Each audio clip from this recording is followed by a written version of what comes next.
Hello everyone, welcome to Study Tube. बढ़ेंगे हम लोग इस सीरीज में आगे और करेंगे इस वीडियो में इस सीरीज का सेट नंबर 58। पूरे सीरीज का ये सेट नंबर 58 है और चैप्टर हीट का ये पार्ट 6 है। इस सीरीज के अंदर आने वाले हर वीडियो का पीडीएफ डाउनलोड करने के लिए ये रहा टेलीग्राम चैनल का आईडी। आप इस आईडी के माध्यम से टेलीग्राम चैनल को ज्वाइन कर सकते हो या फिर डायरेक्ट क्यूआर कोड स्कैन करो और टेलीग्राम चैनल को ज्वाइन करो। सारे पीडीएफ जो है आपको टेलीग्राम चैनल पर मिल जाएंगे। अब बढ़ते हैं वीडियो में आगे और करते हैं प्रश्नों को। हीट का ये पार्ट 6 है। पार्ट 5 तक हम लोग ऑलरेडी कंप्लीट कर चुके हैं, यानी हीट चैप्टर में हम लोग केवल हीट चैप्टर में अब तक हम लोग 125 प्रश्न कर चुके हैं। लगभग हम लोग इसमें 200 प्रश्नों को करेंगे। तो पहला प्रश्न है, गुप्त ऊष्मा का एसआई मात्रक क्या है। पिछले वीडियो में हम लोगों ने देखा था एक फॉर्मूला Q = M × में L।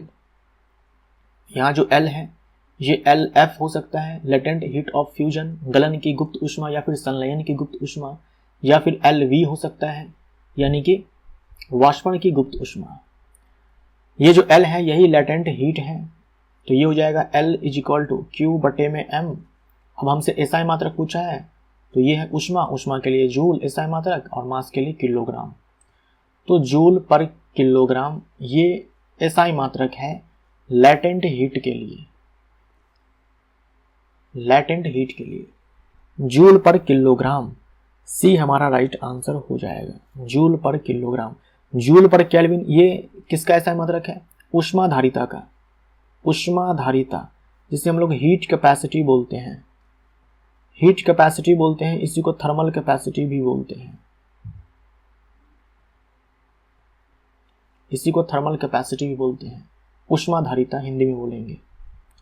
मोलर विशिष्ट ऊष्मा का एसआई मात्रक क्या है। पिछले वीडियो में हम लोगों ने एक फॉर्मूला देखा था विशिष्ट ऊष्मा के लिए, जो कि था S = Q/m∆T। ये है विशिष्ट ऊष्मा पर यूनिट मास वाला। ये मास है, पर यूनिट मास। मैंने आपसे कहा था कि अगर आप इसी फॉर्मूले में ये जो m है इसके स्थान पर अगर आप मोल डाल दो, n यानी कि मोलों की संख्या, तब हम इसे कैपिटल C से दिखाते हैं और इसे बोलते हैं मोलर विशिष्ट ऊष्मा। मोलर विशिष्ट ऊष्मा। और मैंने आपसे कहा था कि ये जो C है ये इनके दो टाइप्स होते हैं, Cp और Cv। मोलर विशिष्ट ऊष्मा नियत दाब पर, मोलर विशिष्ट ऊष्मा नियत आयतन पर। फॉर्मूला सेम होगा दोनों के केस में, Q/n∆T। हमसे मोलर विशिष्ट ऊष्मा का एसआई मात्रक पूछा है, तो ये जो Q है ऊष्मा है, इसके लिए एसआई मात्रक जूल हो जाएगा। ये N है नंबर ऑफ मोल, तो मोलों की संख्या के लिए यहां पर मोल आएगा। मोल भी क्या है? एसआई मात्रक है पदार्थ की मात्रा के लिए। और ∆T टेम्परेचर है, इसका एसआई मात्रक केल्विन हो जाएगा। तो जूल पर मोल केल्विन, डी हमारा राइट आंसर। जूल पर मोल पर केल्विन, डी हमारा राइट आंसर हो जाएगा। और इसका क्या हो जाएगा? कुछ नहीं करना है, मोल के स्थान पर किलोग्राम कर देना है। इस वाले केस में, पर यूनिट मास वाले केस में, जूल पर किलोग्राम पर केल्विन। अवस्था परिवर्तन के दौरान, अवस्था परिवर्तन के दौरान तापमान क्या होता है? बढ़ता है? नहीं, तापमान घटता है। ये भी नहीं, तापमान नियत रहता है। डी हमारा राइट आंसर हो जाएगा। अवस्था परिवर्तन के दौरान तापमान नियत रहता है। गलनांक पर जल की भौतिक अवस्था क्या होती है? गलनांक पर जल की भौतिक अवस्था क्या होती है? गलनांक जल के लिए कितना है? 0 डिग्री सेल्सियस। 0 degree Celsius. तो 0 डिग्री सेल्सियस पर जो भौतिक अवस्था है जल के लिए वो ठोस भी होगा और लिक्विड भी होगा। यानी 0 डिग्री सेल्सियस पर जो जल है वो आइस के फॉर्म में भी होता है और वाटर के फॉर्म में भी होता है, जल के रूप में भी होता है। हमारा आंसर हो जाएगा ठोस और द्रव। देखिए गलनांक जो है ये वो तापमान है जिस पर जो जल है वो ठोस और द्रव दोनों रूपों में साथ साथ एग्जिस्ट करता है। दोनों रूपों में साथ साथ एग्जिस्ट करता है। क्वथनांक पर जल की भौतिक अवस्था क्या है? 100 डिग्री सेल्सियस पर। 100 डिग्री सेल्सियस पर भौतिक अवस्था क्या है? तो भौतिक अवस्था यहाँ पर वाटर है, लिक्विड है,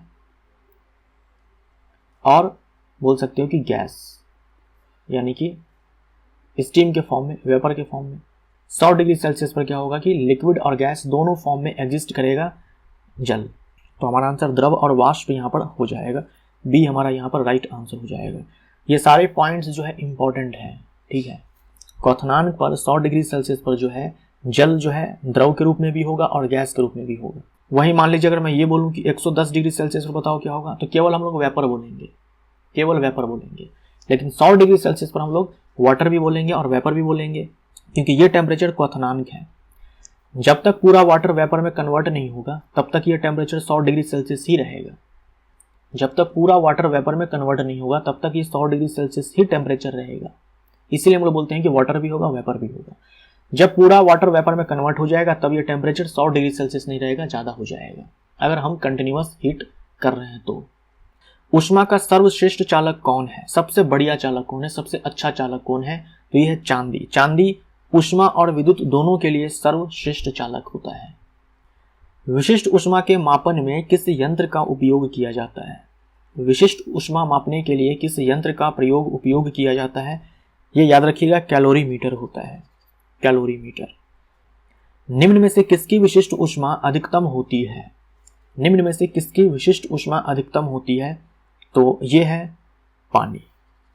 पानी की विशिष्ट ऊष्मा 1 कैलोरी पर ग्राम पर डिग्री सेल्सियस। 1 कैलोरी पर ग्राम पर डिग्री सेल्सियस। आप चाहो तो 1 कैलोरी पर ग्राम पर केल्विन भी बोल सकते हो। ये पानी की विशिष्ट ऊष्मा है और ये मैक्सिमम है। कुछ ही ऐसे पदार्थ हो सकते हैं जो आपको याद भी नहीं करने हैं, ठीक है। आपके लिए यही इंपॉर्टेंट है कि पानी की विशिष्ट ऊष्मा जो है मैक्सिमम है। कुछ ही ऐसे पदार्थ हो सकते हैं, रेयर ही ऐसे पदार्थ हो सकते हैं जिसकी विशिष्ट ऊष्मा पानी की विशिष्ट ऊष्मा से ज़्यादा हो। अदरवाइज आपको ये याद रखना है कि जल की विशिष्ट ऊष्मा जो है अधिकतम होती है। जल की विशिष्ट ऊष्मा जो है अधिकतम होती है। ये बालू, कांच, कार्बन, इन सब का जो है जल से काफ़ी कम होता है। ये ध्यान में रखना है कि पानी की विशिष्ट ऊष्मा जो है अधिकतम होती है। हो सकते हैं कुछ पदार्थ ऐसे हो जिसकी विशिष्ट ऊष्मा जो है पानी से ज़्यादा हो, लेकिन आपको ये याद रखना है कि मैक्सिमम पानी का है। तो कभी भी ऐसा सवाल आए, पूछ दे कि अधिकतम विशिष्ट ऊष्मा किसके पास है, पानी दिख जाए तो आप उसको आराम से टिक मार देना। समतापी प्रक्रिया में गैस की विशिष्ट ऊष्मा क्या होती है? गैस की विशिष्ट ऊष्मा क्या होती है समतापी प्रक्रिया में? समतापी का मतलब समझते हो? समतापी का मतलब क्या हुआ? समतापी का मतलब तापमान समान है, मतलब तापमान में अंतर क्या है? 0 है।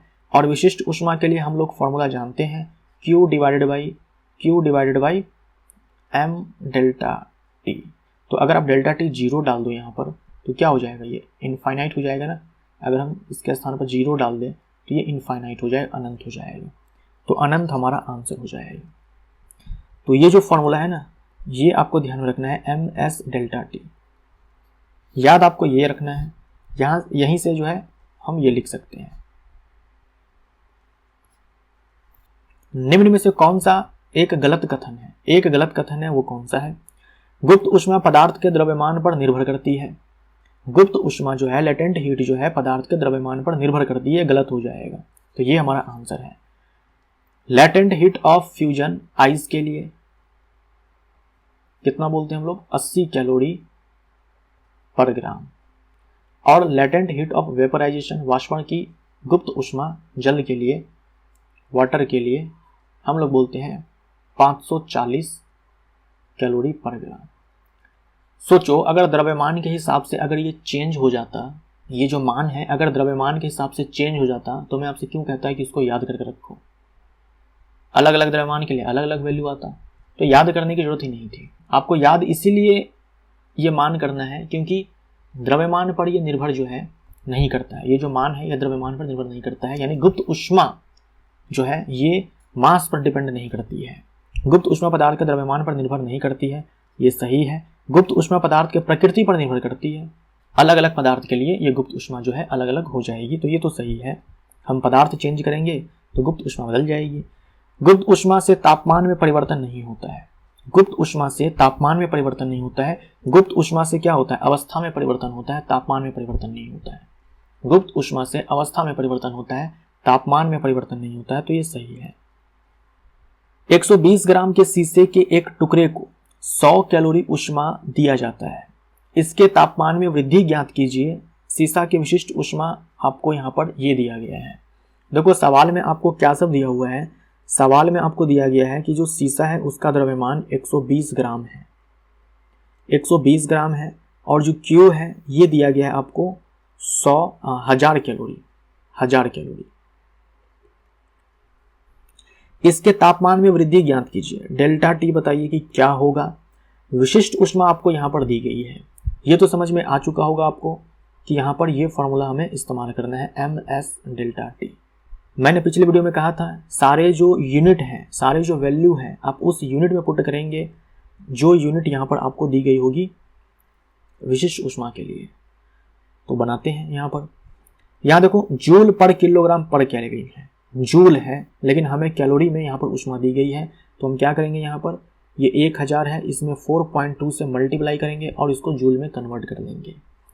मास देखो हमें ग्राम में दिया गया है, हमें ग्राम में दिया गया है, लेकिन यूनिट में किलोग्राम है। तो इस 120 ग्राम को हम लोग किलोग्राम में कन्वर्ट कर लेंगे 1000 से भाग लगा करके।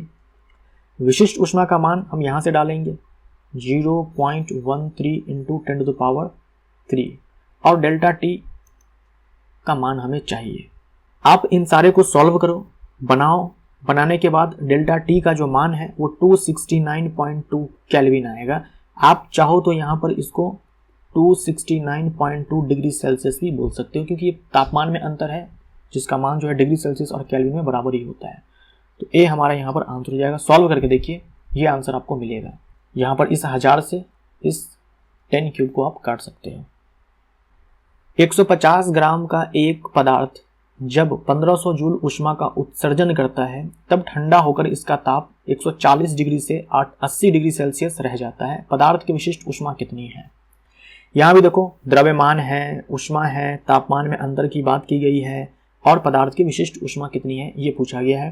तो समझ में आ ही गया होगा आपको कि हमें यहाँ पर इस्तेमाल करना है Q = ms delta T, Q = ms delta T.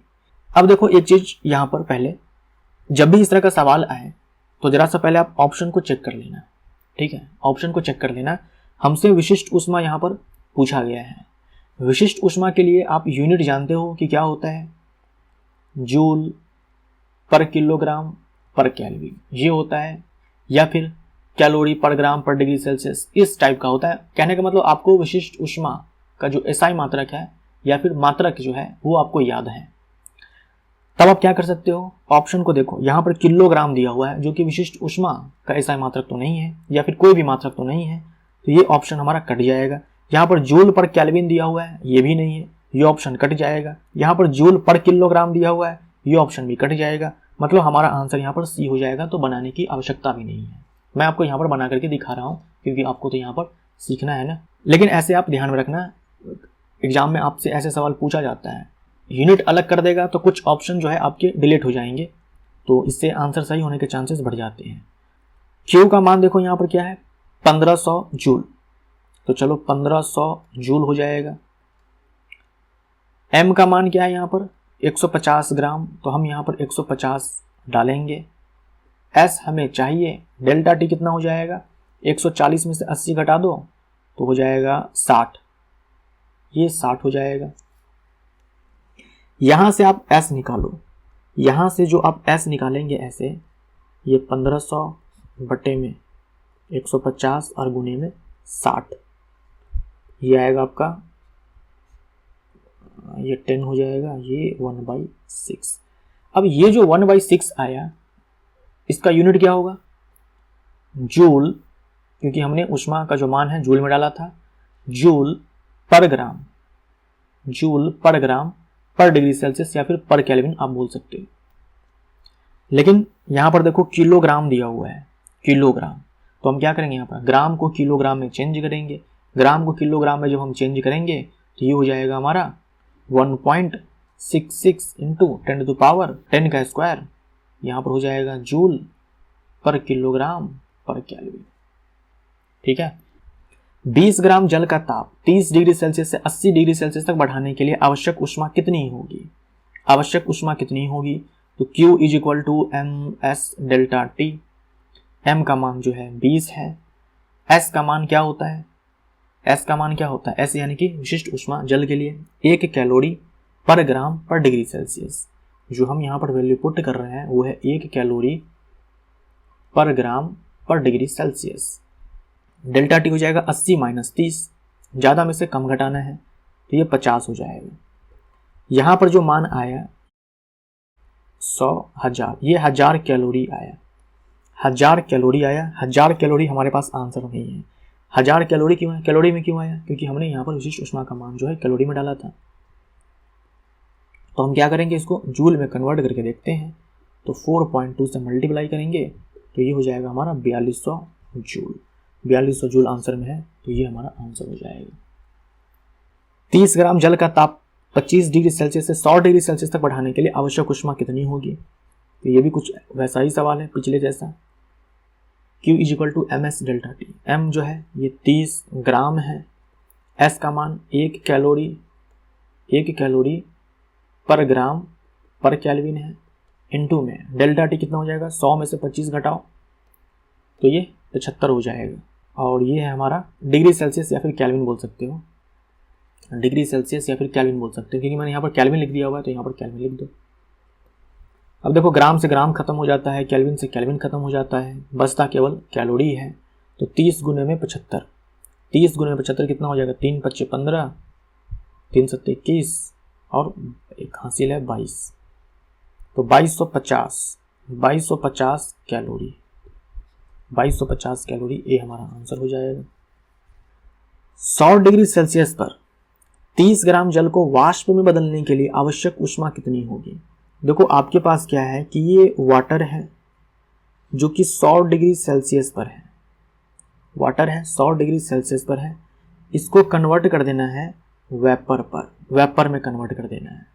अब आप मुझे ये बताओ 100 डिग्री सेल्सियस पर ये पानी है, आप इसको वेपर में कन्वर्ट करना चाहते हो तो आप ऊष्मा दोगे।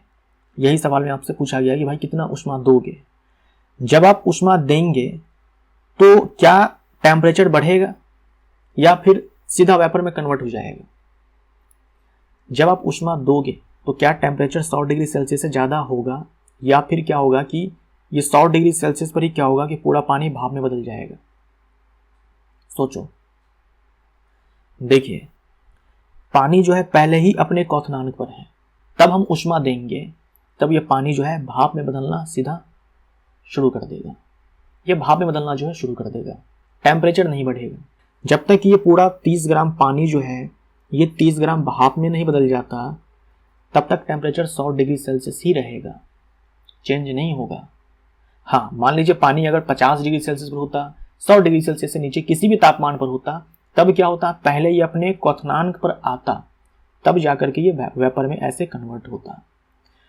तो क्या हम यहाँ पर ऊष्मा को निकालने के लिए Q = ms delta T formula का इस्तेमाल कर सकते हैं? नहीं कर सकते हैं। क्यों? क्योंकि यहाँ पर तापमान में तो अंतर हो ही नहीं रहा है, और ये फार्मूला तो हम तब लगाएंगे जब तापमान में अंतर हो। तो इस फार्मूले का इस्तेमाल हम लोग नहीं करेंगे, हम लोग उस फार्मूले का इस्तेमाल करेंगे जहाँ पर अवस्था में परिवर्तन आता है। ये Q = ml। अब क्योंकि ये जल से वाष्प में कन्वर्ट हो रहा है तो यहाँ पर LV आ जाएगा। अब निकालो, मास 30 ग्राम है और LV का मान कितना होता है, LV वाटर के लिए, जो LV है पानी के लिए, ये कितना होता है, लेटेंट हीट ऑफ वेपोराइजेशन, वाष्पण की गुप्त ऊष्मा, ये 540 कैलोरी पर ग्राम होता है।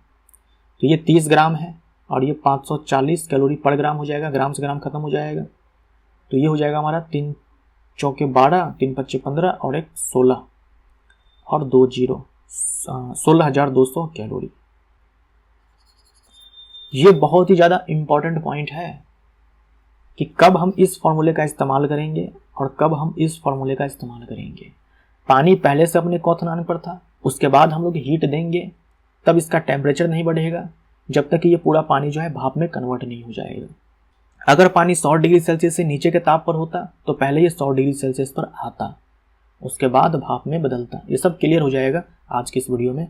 अभी कई सारे सवाल हम लोग करेंगे न्यूमेरिकल। 25 डिग्री सेल्सियस पर 30 ग्राम जल है, इसे वाष्प में बदलने के लिए कितनी ऊष्मा की आवश्यकता होगी। इस बार पानी पहले से 100 डिग्री सेल्सियस पर नहीं दिया हुआ है आपको, इस बार तो 25 डिग्री सेल्सियस पर ही पानी है। अब बताओ भाप में बदलना है तो क्या होगा। देखो आपके पास ये पानी है जो कि 25 डिग्री सेल्सियस पर है, तो हम क्या करेंगे, ऊष्मा देंगे, तो जब हम ऊष्मा देंगे तो क्या होगा, ये भाप में कन्वर्ट होगा या फिर इसका टेम्परेचर बढ़ेगा। पहले इसका टेम्परेचर बढ़ेगा, देखो भाप में तब ये बदलेगा जब ये अपने बॉइलिंग पॉइंट पर पहुंच जाएगा, उसके बाद अवस्था में परिवर्तन होगा, तब तक नहीं होगा अवस्था में परिवर्तन जब तक ये अपने क्वथनांक पर पहुंच न जाए। तो सबसे पहले इसको जो है, पहले आप इसको क्वथनांक पर तो पहुंचाओ, सबसे पहले इसे आप 100 डिग्री सेल्सियस तक तो पहुंचाओ। तो जब आप स्टार्टिंग में हीट देंगे, मान लो यहाँ पर हमने हीट Q1 दिया, जब हमने स्टार्टिंग में Q1 हीट दिया तो इसके अवस्था में परिवर्तन नहीं होगा, केवल इसका टेम्परेचर बढ़ेगा, ये भाप में नहीं बदलेगा, पहले इसका टेम्परेचर बढ़ेगा और क्वथनांक पर पहुंचेगा। हाँ, अब क्वथनांक पर ये पहुंच चुका है। अब जो आप इसको हीट दोगे,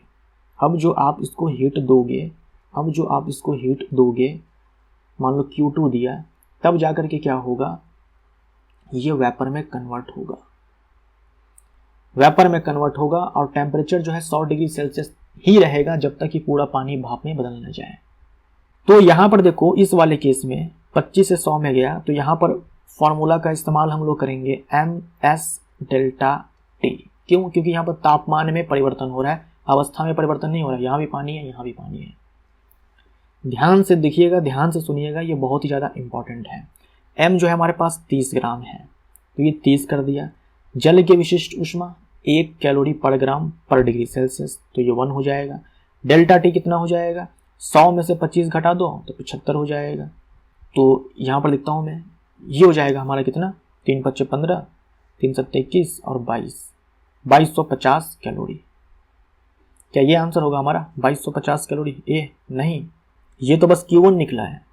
जो हमारा Q पूछा गया सवाल में वो Q नेट है, जो कि Q1 + Q2 होगा। हमें तो यहाँ बदलना है ना, वाटर से हमें वेपर में जाना है, तो टोटल हीट बताओ कितना है, तो Q1 + Q2। अब आ जाओ Q2 में देखो टेम्परेचर में कोई चेंज नहीं हो रहा है, फेज चेंज हो रहा है। तो फेज चेंज के लिए हम लोग लगाएंगे फॉर्मूला M × में L, और यहाँ पर L जो है हमारा वो LV है, M का मान जो है 30 है, और जो LV हो जाएगा वो 540 कैलोरी पर ग्राम हो जाएगा। तो ये हो जाएगा हमारा 3 × 4 = 12, 3 × 5 = 15, 16,200 कैलोरी। ठीक है। अब हमारा जो Q नेट होगा यहाँ पर, ये 2250 प्लस ये 16,200, इसको हम जोड़ेंगे तो कितना हो जाएगा, 0 0, ये 5, ये 2 और 2 4, ये 6 और 2 8, ये हो जाएगा 18,450 कैलोरी। तो C हमारा यहाँ पर आंसर हो जाएगा। ऐसे आपको सोचना है और याद रखना है। 20 ग्राम यहाँ पर जल लिख लेना, ठीक है। 20 ग्राम जल 10 डिग्री सेल्सियस पर, 20 ग्राम जल जो कि 10 डिग्री सेल्सियस पर है, इसको भाप में बदलने के लिए आवश्यक ऊष्मा कितनी होगी। तो पिछले जैसा सवाल है, ठीक है, पिछले जैसा सवाल है। हमारे पास क्या है कि वाटर है जो कि 10 डिग्री सेल्सियस पर है, इसको भाप में बदलना है। मान लीजिए अगर ये 100 डिग्री सेल्सियस पर होता तो हम हीट देते और ये भाप में कन्वर्ट हो जाता, लेकिन ये तो 10 डिग्री सेल्सियस पर है। सबसे पहले क्या करेगा, ये अपने क्वथनांक पर पहुंचेगा, क्योंकि क्वथनांक पर पहुंचने के बाद ही अवस्था में परिवर्तन होगा, उससे पहले नहीं होगा। ये जो वाटर है, तो सबसे पहले ये जो वाटर है ये अपने क्वथनांक पर पहुंचेगा 100 डिग्री सेल्सियस पर, उसके बाद जो है और हीट देंगे, तब जाकर के ये वेपर में कन्वर्ट होगा और टेम्परेचर इसका 100 डिग्री सेल्सियस ही रहेगा। तो जब अवस्था में परिवर्तन नहीं हो रहा है तो टेम्परेचर में परिवर्तन हो रहा है, अंतर हो रहा है, चेंज हो रहा है, और जब अवस्था में परिवर्तन हो रहा है उस समय टेम्परेचर में परिवर्तन नहीं हो रहा है। तो क्या हो जाएगा, यहाँ पर हमारा Q1 हो जाएगा और यहाँ पर हमारा Q2 हो जाएगा। तो जो Q1 है हमारा वो MS डेल्टा T से आएगा, क्योंकि टेम्परेचर में यहाँ पर चेंज हो रहा है। M का मान जो है 20 है, S का मान 1 हो जाएगा, डेल्टा T का मान यहाँ पर 90 हो जाएगा, ये हमारा 1800 आ जाएगा। ये जो Q2 है ये हमारा M × में LV से आएगा, M का मान 20 है, 20 ग्राम, LV जो है 540 हो जाएगा। ये हमारा हो जाएगा कितना, 2 चौके में 8, 2 पंचे में 10, तो 10,800 कैलोरी, ये 1800 कैलोरी। तो जो हमारा Q नेट आएगा वो Q1 + Q2 हो जाएगा। तो ये 1800 प्लस ये 10,800 जोड़ेंगे तो आएगा 12,000 12,600 कैलोरी, 12,600 कैलोरी। इसमें से कोई ऑप्शन जो है सही नहीं है, 12,600 कैलोरी हमारा यहाँ पर आंसर होगा। नेक्स्ट हमारा 0 डिग्री सेल्सियस पर 10 ग्राम बर्फ को जल में बदलने के लिए कितनी ऊष्मा देनी होगी। इस बार हमारे पास क्या है कि आइस है 0 डिग्री सेल्सियस पर। अब आप मुझे ये बताओ कि जब हम ऊष्मा देंगे तो ये बर्फ पिघलना शुरू कर देगा या फिर सबसे पहले इसका टेम्परेचर बढ़ेगा। सोचो आप, जो बर्फ है ये पहले से ही अपने गलनांक पर है, ये पहले से ही अपने गलनांक पर है और अवस्था परिवर्तन तो गलनांक पर ही होगा। बर्फ पिघलेगा अपने गलनांक पर और ये पहले ही अपने गलनांक पर है, तो इसका टेम्परेचर बढ़ेगा नहीं, ये सीधा पिघल जाएगा क्योंकि ऑलरेडी ये 0 डिग्री सेल्सियस पर है। अगर 0 से नीचे पर होता तो पहले 0 पर आता, लेकिन ये पहले से 0 पर है, तो ये जो आइस है ये पूरा का पूरा वाटर में कन्वर्ट हो जाएगा, टेम्परेचर 0 डिग्री सेल्सियस ही रहेगा। तो यहां पर जो हम Q लगाएंगे तो फॉर्मूला क्या होगा, ms डेल्टा टी या फिर ml। ml होगा, अवस्था में परिवर्तन है, अवस्था में परिवर्तन है। और यहाँ पर L जो है ये LF हो जाएगा, लेटेंट हीट ऑफ फ्यूजन, गलन की गुप्त ऊष्मा या फिर संलयन की गुप्त ऊष्मा। जो M है हमारा वो 10 है और LF का मान 80 कैलोरी पर ग्राम होता है, तो यहाँ पर 80 हो जाएगा, तो ये 800 कैलोरी हमारा आंसर हो जाएगा, 800 कैलोरी, सी हमारा आंसर हो जाएगा। 0 डिग्री सेल्सियस पर 20 ग्राम बर्फ को जल में बदलने के लिए कितनी ऊष्मा देनी होगी। फिर से वही बात है, हमारे पास क्या है कि आइस है जो कि 0 डिग्री सेल्सियस पर है, हम इसे ऊष्मा देंगे तो ये सीधा ये वाटर में कन्वर्ट, ये जो आइस है ये हो जाएगा और टेम्परेचर 0 डिग्री सेल्सियस ही रहेगा, टेम्परेचर नहीं बढ़ेगा क्योंकि ऑलरेडी ये अपने गलनांक पर है। तो जैसे ऊष्मा देंगे इसके अवस्था में परिवर्तन होगा। तो यहाँ पर Q = ml लगाएंगे, m जो है हमारे पास 20 ग्राम है, L के स्थान पर LF आएगा जो कि 80 कैलोरी पर ग्राम है और ये हो जाएगा 1600 कैलोरी, 1600 कैलोरी, डी हमारा आंसर। 15 ग्राम बर्फ का तापमान 40 डिग्री सेल्सियस बढ़ाने के लिए कुल कितनी ऊष्मा की आवश्यकता होगी। अब देखो यहाँ पर बर्फ का तापमान नहीं दिया गया कि बर्फ जो है कितने डिग्री सेल्सियस पर है, ये नहीं दिया गया है, तो हम मान लेते हैं कि 0 डिग्री सेल्सियस पर है। अगर नहीं दिया गया तो हम लोग 0 मान लेंगे कि 0 डिग्री सेल्सियस पर है। अब टेम्परेचर बढ़ा करके 40 डिग्री करना है। अब बर्फ 40 डिग्री टेम्परेचर पर बर्फ के रूप में तो रहेगा नहीं, है ना, 0 डिग्री सेल्सियस पर है। जब टेम्परेचर बढ़ाएंगे, बढ़ा कर 40 डिग्री करेंगे तब ये पानी में कन्वर्ट हो जाएगा, तब ये क्या करेगा कि पानी में कन्वर्ट हो जाएगा। तो ये जो आइस है हमारे पास ये 0 डिग्री सेल्सियस पर है। जब हम जब हम ऊष्मा देंगे तो सबसे पहले क्या होगा, ये ऑलरेडी अपने गलनांक पर है, तो सबसे पहले क्या होगा, ये पूरा जो आइस है ये वाटर में कन्वर्ट होगा और ये टेम्परेचर 0 डिग्री सेल्सियस ही रहेगा जब तक ये पूरा बर्फ पानी में ना बदल जाए। अब जो हम ऊष्मा देंगे ना तब जाकर के टेम्परेचर में चेंज होगा, तब जाकर के ये पानी जो है 0 डिग्री सेल्सियस पर पहुंचेगा। तो जोश में आकर के आप फटाक से ये मत कर देना कि ms डेल्टा टी लिख देना, m लिख देना, s लिख देना और डेल्टा टी कर देना, 40 - 0, 40 डाल देना, ऐसा नहीं करना, जल्दबाजी में नहीं।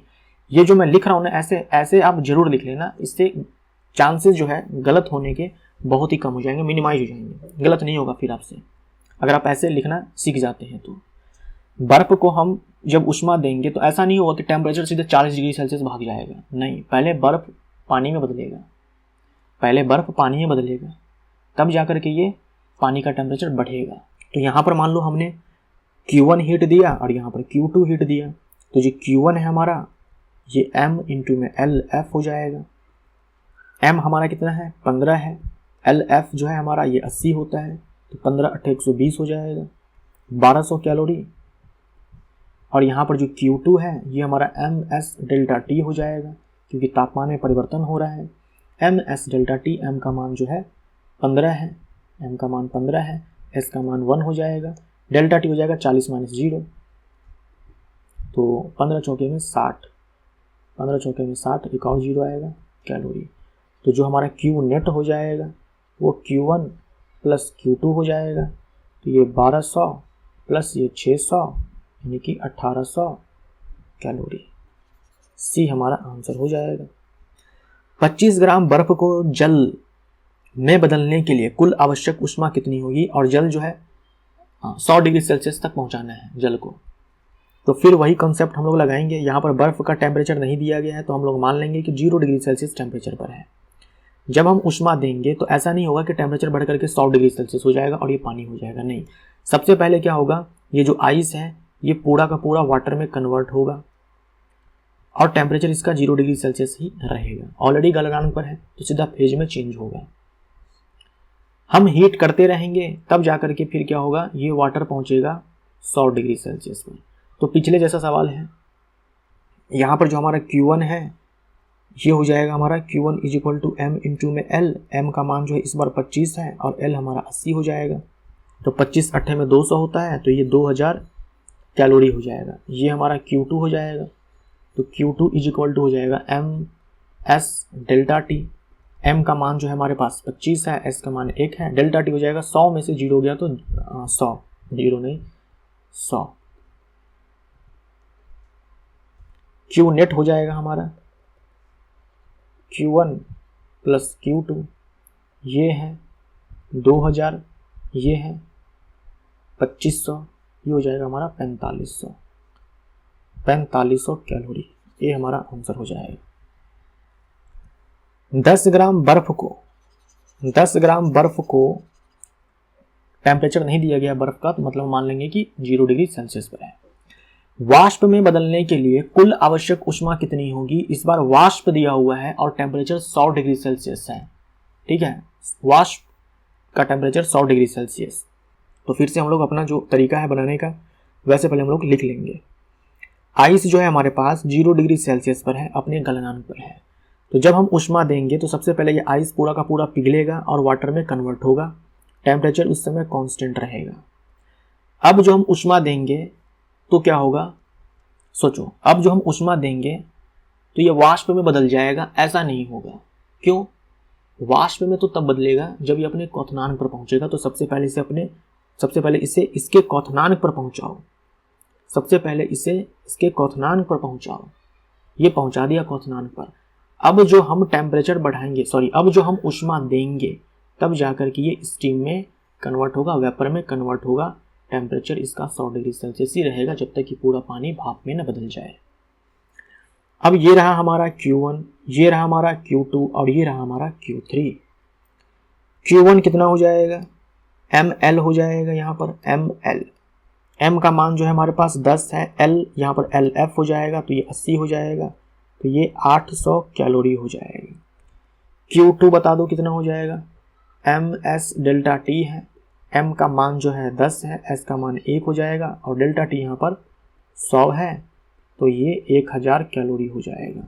Q3 बता दो कितना हो जाएगा। यहाँ पर टेम्परेचर जो है चेंज नहीं हो रहा है तो m इंटू में L V हो जाएगा। यहाँ पर m का मान जो है 10 है और LV जो है यहाँ पर 540 हो जाएगा। तो ये 5400 कैलोरी हो जाएगा। तो Q नेट जो है हमारा वो Q1 plus Q2 plus Q3 हो जाएगा। तो ये 800 प्लस ये 1000 प्लस ये 5400, तो ये 5400 प्लस 1000 6400 हो जाएगा और प्लस ये 800 तो ये 7200 हो जाएगा। 7200 कैलोरी, बी हमारा आंसर हो जाएगा। 10 ग्राम बर्फ -5 डिग्री सेल्सियस पर है, इसे वाष्प में कन्वर्ट करना है 100 डिग्री सेल्सियस पर। इसके लिए ऊष्मा कितनी देनी होगी ये बताना है। इस वाले सवाल में आपसे ये कहा गया है कि भाई साहब जो बर्फ है वो 0 डिग्री सेल्सियस पर नहीं है, ये -5 डिग्री सेल्सियस पर है। अब सोचो जब पहली बार आप इसे ऊष्मा दोगे तो ये क्या वाटर में कन्वर्ट हो जाएगा? नहीं, वाटर में कन्वर्ट नहीं होगा। वाटर में कन्वर्ट तो तब होता जब ये अपने गलनांक पर होता, लेकिन ये -5 डिग्री सेल्सियस पर है। तो सबसे पहले ये अपने गलनांक पर पहुंचेगा, ये आइस ही रहेगा और अपने गलनांक पर पहुंचेगा 0 डिग्री सेल्सियस पर।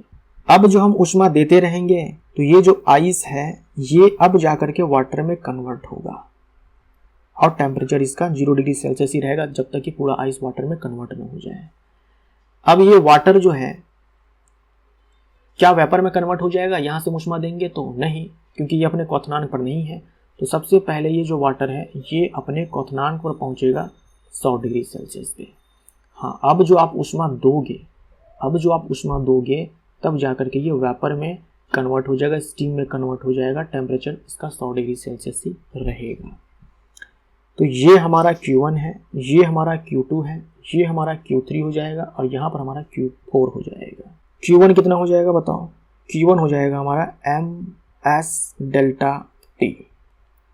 m का मान 10 है, s का मान यहाँ 1 नहीं होगा भाई, आइस के लिए विशिष्ट ऊष्मा 0.5 होता है, ये सब मैं आपको बता चुका हूँ। और डेल्टा टी यहाँ पर 5 हो जाएगा, ज़्यादा में से कम घटाना है तो 0 - -5 5 हो जाएगा। तो ये हो जाएगा हमारा कितना, 25 कैलोरी, बस 25 कैलोरी। चलो 25 कैलोरी है, -5 डिग्री सेल्सियस पर बर्फ़ है, उसे 0 डिग्री सेल्सियस पर लाने के लिए 25 कैलोरी ऊष्मा चाहिए। ठीक है, Q2 बता दो कितना हो जाएगा? Q2 m इंटू में हम लगाएंगे यहाँ पर LF, m जो है 10 है और LF हमारा 80 हो जाएगा, तो ये हो गया हमारा 800 कैलोरी। Q3 बताओ कितना हो जाएगा? Q3 फिर से हम लगाएंगे यहाँ पर ms डेल्टा T। ये समझ रहे हो ना, क्यों मैं ml लगा रहा हूँ, क्यों ms डेल्टा T लगा रहा हूँ? टेम्परेचर में यहाँ पर चेंज है। m जो है हमारे पास 10 है, इस समय हमें विशिष्ट ऊष्मा डालनी है वाटर की जो कि 1 है। डेल्टा T 1 आपको याद रखना है, 1 कैलोरी पर ग्राम पर डिग्री सेल्सियस। ठीक है, यूनिट के साथ आपको ध्यान में रखना है। डेल्टा T यहाँ पर 100 हो जाएगा, तो ये 1000 कैलोरी हो जाएगा। Q4 निकालो, यहाँ पर कितना हो जाएगा? Q4 फिर से हम यहाँ पर m इंटू में LV लगाएंगे। m जो है हमारे पास 10 है, LV जो है हमारे पास 540 है, तो ये हो जाएगा 5400। अब Q नेट लिखते हैं। Q नेट में क्या होगा, सबको जोड़ दो, 25 + 800 + 1000 + 5400, तो ये हो जाएगा 5400, 1000 6400 + 800 7200, 7225 कैलोरी। बी हमारा आंसर। ये सवाल RRB LP CBT 2 2018 का पूछा हुआ है। लेड के संलयन की विशिष्ट नहीं गुप्त, लेड के संलयन की गुप्त ऊष्मा जो है ये है 23 जूल पर ग्राम। ये लैटेंट हीट ऑफ फ्यूजन है लेड के लिए। और आगे है, यदि लेड का एक टुकड़ा इसके हिमांक पर जमने पर ये ऊष्मा मुक्त करता है, मतलब ये जो टुकड़ा है ना, ये पहले लिक्विड स्टेट में था और अपने फ्रीजिंग पॉइंट पर जो है ये जम गया। जमने के बाद क्या है कि इतना ऊष्मा मुक्त किया, मतलब पहले इतना ऊष्मा मुक्त किया होगा तब जाकर के जमा होगा। अब तक हम लोगों ने जो भी सवाल किया उसमें हम लोग ऊष्मा दे रहे थे, तब वो पिघल रहा था, तब वो वाष्प में बदल रहा था। यहाँ पर ठीक उल्टा है कि पहले द्रव में था, फिर ऊष्मा मुक्त किया और ये जो है जम गया अपने फ्रीजिंग पॉइंट पर। बताना है कि द्रव्यमान कितना है, तो Q = ml और L में यहाँ पर LF आ जाएगा। ये पहले क्या था समझो, ये पहले था अपने लिक्विड स्टेट में, मान लो m ग्राम था, लिक्विड स्टेट में था, फिर क्या हुआ, ये जम गया, जमने के बाद ये सॉलिड बन गया अपने फ्रीजिंग पॉइंट पे, यानी ये 327 डिग्री सेल्सियस था, ये भी 327 डिग्री सेल्सियस था। पहले पूरा लिक्विड जो है सॉलिड में कन्वर्ट होगा, टेम्परेचर कांस्टेंट रहेगा। तो Q = ml से आपको बनाना है। Q का मान दिया हुआ है, m का मान चाहिए, LF का मान 23 है, तो यहाँ से m जो है हमारा आ जाएगा, सॉल्व करो तो 92 ग्राम आएगा। 92 ग्राम हमारा आंसर हो जाएगा। तो बहुत ही आसान सवाल था। ये सवाल भी RRB LP CBT 2 2018 में पूछा गया था। अब इस सवाल में देखो क्या कहा गया है। मान लीजिए कि एक ऐसे बर्तन है, ठीक है, इसमें एक पानी को डाला गया, इसमें एक पानी को डाला गया जो कि था 85 डिग्री सेल्सियस पर। फिर इसी में क्या हुआ, दूसरा पानी भी डाला गया, इसका टेम्परेचर नहीं बताया गया है कि कितना है, लेकिन ये कहा गया है कि ये ठंडा पानी है, ठीक है, ये ठंडा पानी है और ये गर्म पानी है। उसके बाद सवाल में ये कह रहा है कि देखो भाई, मिलाने के बाद क्या हुआ कि टेम्परेचर जो है फाइनली सारे मिक्सचर का सेम हो जाएगा। देखो जब हम दो पानी को मिलाएंगे, ठंडा गर्म पानी को, तो जो गर्म पानी होगा वो ऊष्मा का उत्सर्जन करेगा, जो ठंडा पानी होगा ऊष्मा का ग्रहण करेगा। फाइनली ये सब कहानी चलता रहेगा जब तक कि दोनों पानी का टेम्परेचर जो है सेम ना हो जाए, यानी पूरे मिक्सचर का टेम्परेचर सेम ना हो जाए। ये बात तो आप समझ रहे हो ना।